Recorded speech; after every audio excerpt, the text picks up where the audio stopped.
This is Rob Anderson, the voice of Written SiNs, and we are doing a special Spoken SiNs tonight to honor the splash page winner for the month of May.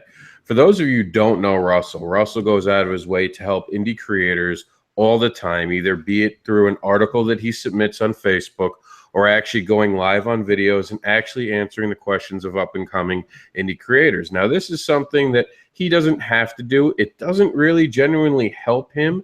It actually takes away time from his own creations, and that's why the splash page is so important. And it's so important, like people like Russell get acknowledged for what they do, because without him, some of the newer talents, including myself, who has learned a lot from Russell, wouldn't be doing the things we're doing today. So we welcome Russell onto the show, and we're going to let him tell us what's next from him. What up, Rob, and what up, Written SiN community? So I want to go back to something first that Rob said, which is the things that I do not benefiting me personally. I mean, I know that they don't tangentially, that they don't like immediately benefit me, but I think when you give back to a community, you are helping everybody succeed, and when everybody succeeds, you in turn also succeed. And so I've always been of the idea that when I give back, or that when I raise the bar of the creative community, that I am helping myself partially as well. Now, it's just a small part of that, but it is incredibly important for me that everybody benefits. And I believe that if everybody can become better creatives and know business better, then we all win. I win, you guys win. And that's why I spend so much time doing what I do. From the podcast, from the new Facebook group, even a lot of our books, even when we do our books at wannabepress.com, they're full of back matter content. And one of the things I really love about all of our books is that we try to have a page that shows my scripts and then how each artist interpreted that script. So you can see exactly what we're thinking and how you can help you construct a page. Because at the end of the day, like, I love independent comics and I love independent books, and I want them to be better. Like, for me, for you guys, and for the entire community. And so maybe we just go for a second across some of the things that I'm doing and then Rob, if you have any questions, you can talk about that. But maybe the first thing we're talking about, I see the Facebook group that I started. So a couple of weeks ago, right after the end of our Kickstarter campaign for Monsters and Other Scary Shit, which was our $27,000 Kickstarter campaign that we ran the first quarter of this year, I decided that I needed to give back. We spent a lot of time fundraising. We spent 2 whole months almost fundraising for this campaign. And we got 624 backers, and it was amazing. But we wanted to do something that was a complete give back to the community. That was something that was bigger and more inclusive than our podcast or anything we'd done before. And so looking around the landscape of all the Facebook groups that I was part of, I decided that the main thing that I saw missing was there was nothing that I saw online, which was really sort of more a support group, not a promo group, for creatives who want to build better businesses, and specifically writers and authors who want to make more money selling books and physical products. So this Facebook group that you're looking at now it's not an ethereal concept. We're very blunt and to the point with the title. It's authors and creators making money selling books. And I do a Facebook Live every morning during the week. And I post articles and I encourage other people to post articles and questions, specifically helping them build better businesses. And today I did a couple of posts about, I actually showed the back end of my email program. So I showed people exactly how many people were on each email list that I had. And I showed that even though people consider me quote unquote successful, that most of the people, the biggest concentration of people on my email list were of people who unsubscribed. So I want to show people. Today was all about showing people that even if you think that somebody is successful, most of the people either don't care about them or actively dislike them. And it's a very small percentage of people who truly and actively want to be involved in that creator's life. I also posted something yesterday about, or maybe this morning, about Lucy Bellwood going through all of her Patreon and other expenses and profits from the past year to show people, what you can expect to make as a creator, even if somebody is incredibly successful. And I think people would consider Lucy Bellwood someone who's a pretty successful creator in her own way, very successful, especially on Twitter and on Kickstarter. And even and I wanted to show her revenue numbers that she posted. And these are the people that I really responded to when I was a younger creator.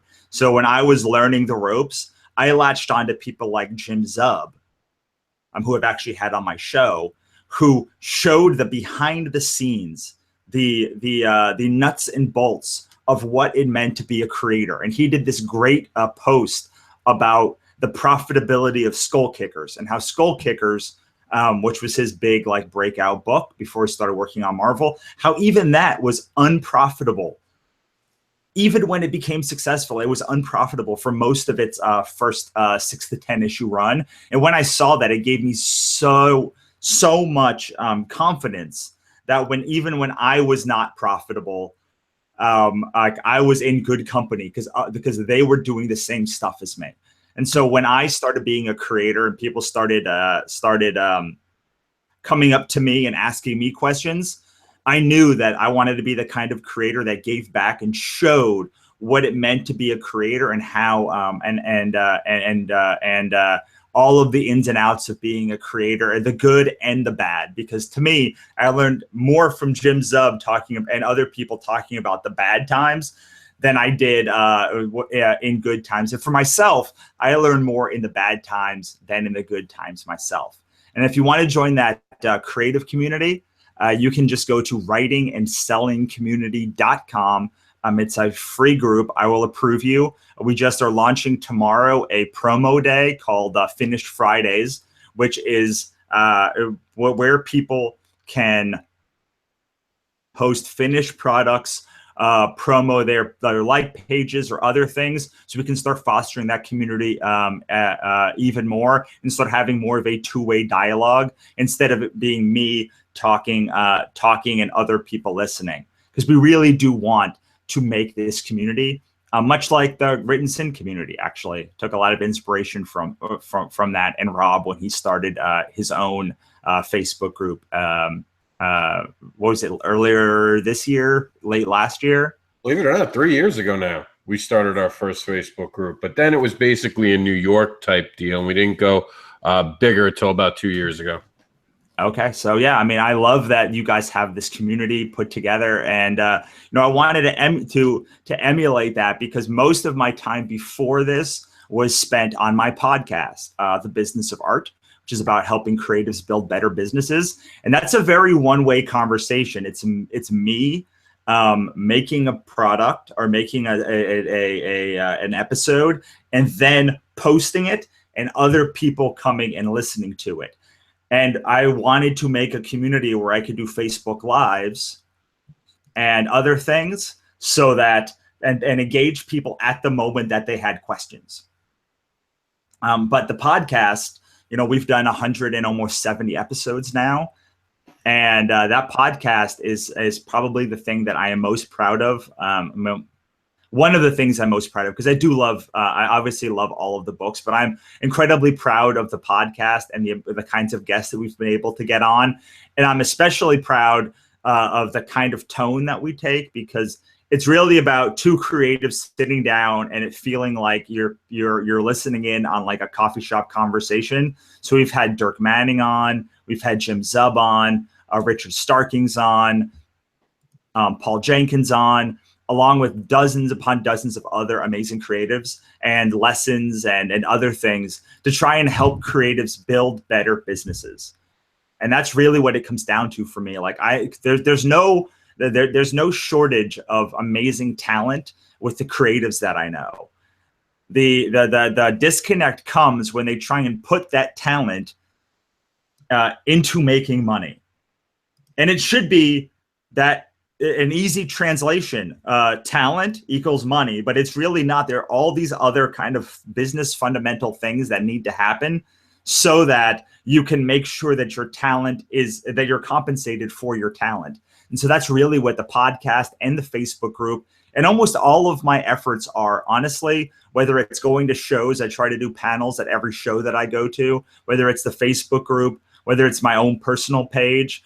It's all about trying to foster better business practices in creatives so they can quit getting screwed and they can make more money and that they can learn how to sell without feeling gross about it. I definitely think that that's something that needed to be said. I do think a lot of creators get gun shy about even promoting their own work, and I do think you're a great inspiration for everyone around us. How often do you actually do the podcast? Is that like a weekly thing that you try to keep up with?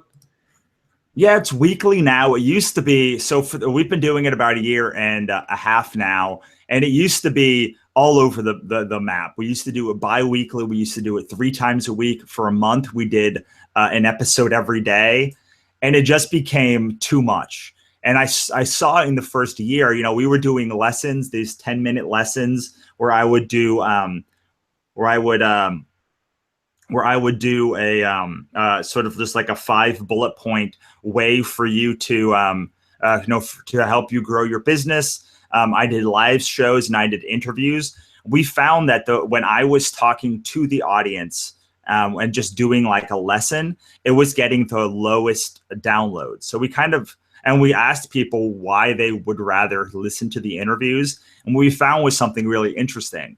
When I was talking to the audience and then they were listening, it felt like me lecturing them, and nobody likes a lecture, right? But when they were listening to me and an author or a creator talk to each other, it felt like they were listening in on a conversation, and it ended up being more beneficial in the long run to them than just like me lecturing to them, even though the lectures were like 10 to 20 minutes. So we kind of did away with all of that stuff. And I sort of incorporated that style into the Facebook Lives that I do on the group. And then we just continued on with a weekly interview or live episode from a panel that we do weekly every Thursday. Now, with you doing that every Thursday and with you having all this going on, how do you find the perfect mix of when do you, I guess, cut off helping and make sure you get your own work done? And do you have a system where I have to put these many hours in before I can do this? Or do you put helping people first and then try to fit your work in after? So I know when I'm most productive is between about 7 and 10 in the morning and like 5 to 7 at night. So I try to get, when I'm in writing mode, and I'm not always in writing mode, and maybe for about 3 months, an entire year, I'm actually writing something. But when I'm in writing mode, I try to get 1,000 to 2,000 words a day out. And that takes me about 2 hours a day. The other stuff that I have to do takes me about 2 hours a day. Then there's 4 to 6 hours for helping other people or building the brand or building the business. I've always found that the more that I gave back, the more that I got back. So for everything that I give, I get back tenfold. So if you were to give $1 and get $10 back, you do that all day, every day, right? Oh yeah. So for me, everything that I give, I get back tenfold in in people listening to my show, or in just goodwill, or in people donating to the Kickstarter campaign. So for me, the giving back is a major part of my business and the success that we've had so far. Giving back is what's introduced me to so many amazing creators, because they see that I do all of this stuff. They see I do all of these shows, and I've been able to book bigger and bigger guests on my show and make deeper and deeper friendships because of all of the giving back that I do. And it also gives me a way to engage with my audience in a different way than most creators. Most creators spend almost their whole day pushing out, their own pages or their own behind the scenes work, and it's a lot about them. And my stuff is not about me, hardly ever. Even though I am the centerpiece, it is about helping you. And the more you can be in front of you, and saying, Rob, I want to give something to you, the more likely at the end of the day, people are going to want to give back to you. And Rob, you'll be more likely to listen to the thing, to let me into your ear or into your email box, because I'm not trying to sell you a thing. I'm trying to help you move to another level. And so when it comes time for me to sell you something, you are more likely and open and receptive of that because of all of the things that I've given to you. It's a sales concept called reciprocity, and it's incredibly, incredibly powerful and something that most people don't use. Now, regardless of whether it was a sales technique or not, I would still do it because I want to give back to the community. It's just how I'm hardwired. But all of those things of giving back also have a tangible and financial benefit at the end of the day. Oh, I could absolutely see that being just what I'm seeing from Written Sins. Just the idea of people helping and helping each other really is important in the indie environment. For you, who are the people you've actually been able to see grow, and people that you're proud of what they're doing now because of being there just to watch it and help them along? Like, is there anyone that you see as an up and coming that people should be watching right now? So probably the one I'm most proud of and the one I've helped the closest is Jack Holder. I just did the forward of his book, Dealing with the Apocalypse, that was on Kickstarter a few months ago. I met Jack when he was struggling to fund a previous campaign years ago, and he's gone on to do some awesome stuff. He's had successfully funded Kickstarter that's come out now. He's now like teaching me certain things that like I didn't think about. So, and that's the best. The best is like when you've trained somebody or helped somebody move up to a level and they're doing things that you're like, oh man, that's so interesting. How do I get some of that? Like now I have to incorporate some of that into my own business. And there are a ton of other people whose names I probably could think of when if I wasn't if it wasn't a little bit past my bedtime right now. I know I'm a little bit it's a little bit lame, but I do go to bed around like 9:30 every night to make sure I get a good start to the next day. Jack is one that I can think of off the top of my head that like I've seen him grow so much over time that and he's done such great things over the past couple of years. That like you definitely should take, and he's got one of the coolest stories in the anthology, which is like the only prose story called the Khaled Sealy. And I mean, just could not be prouder of Jack. Well, that's awesome. Now, given the fact that you're talking to so many brand new creators, artists, and all that, what's the one bit of advice that you give across the board to someone who's just starting out today? They don't know what's about to hit them. What's the advice you give to them? So, should be paying attention to? The only thing that separates success from failure is how fast and often you can get up after being laid on the mat. So that is every person is going to get knocked down. Every person is going to fail. And Mike Tyson doesn't like getting punched in the face any more than you. The only difference is he has learned how to take a punch and how to get up once he has been knocked down. And if I could go back and tell myself one thing, it would be the quicker you can get back up off the mat, learn from what you did, and adjust what you're doing, the better you will be. I posted something a couple of days ago, maybe even yesterday, about like it's crazy to see people doing the same thing and hitting their head against the same wall and never adjusting. So when I first started, I wanted to be a director of photography, and that wasn't working. And then I became a director, and then I became a director of photography for like movies for a little while, and then I got in a car accident, and then I became a screenwriter, and then I became um, a comic book writer, and then I became a publisher, and then I became a novelist, and all of these things happened because I kept hitting my head against a wall. And instead, and I would get up and I would say, well, that wall's really working. How do I adjust my trajectory so that I can get a little bit further? Then I would get a little bit further and knock my head against a wall there. And it just kept going on and on and on like that. But by doing that, I found sort of the path through all of the shit. And that is really the thing that I think separates the great, the great and most successful. Is it's not just taking a punch, it's not just getting up, but it's seeing why you fell down in the first place and avoiding doing that the next time. Because too often people get punched in the face and then they get back up and then they run right back in the exact same way and they get punched in the face and knocked down a dozen times and they never learn.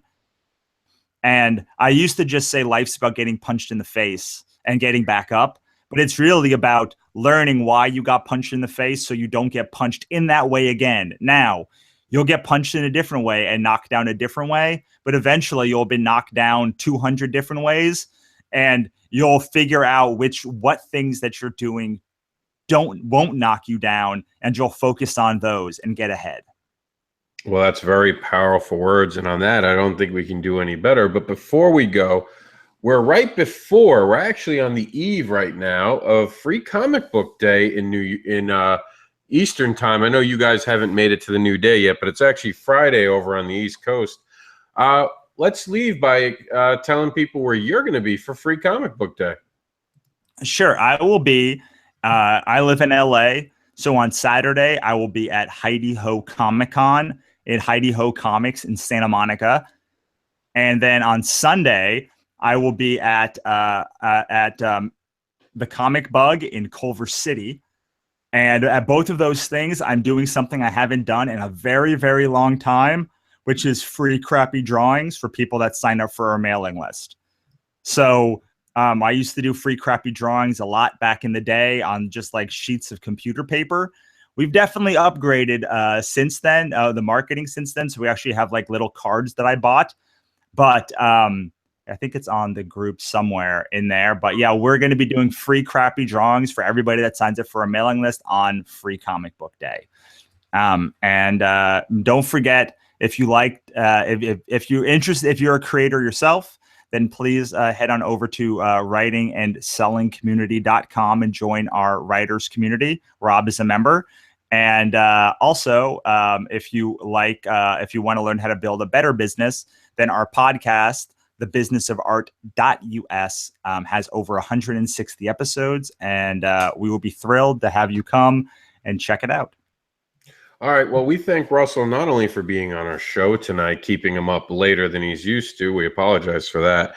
But also for what he does. The splash page is a very important thing that we want to recognize the people in our industry and in the indie comic book community who really make a difference. So for everyone who hasn't told you yet, thank you, Russell, for being the creator you are and helping so many people. Well, thank you so much for having me. I am so appreciative of what you guys are doing too, and keep on rocking and keep on writing. All right. Good night, guys.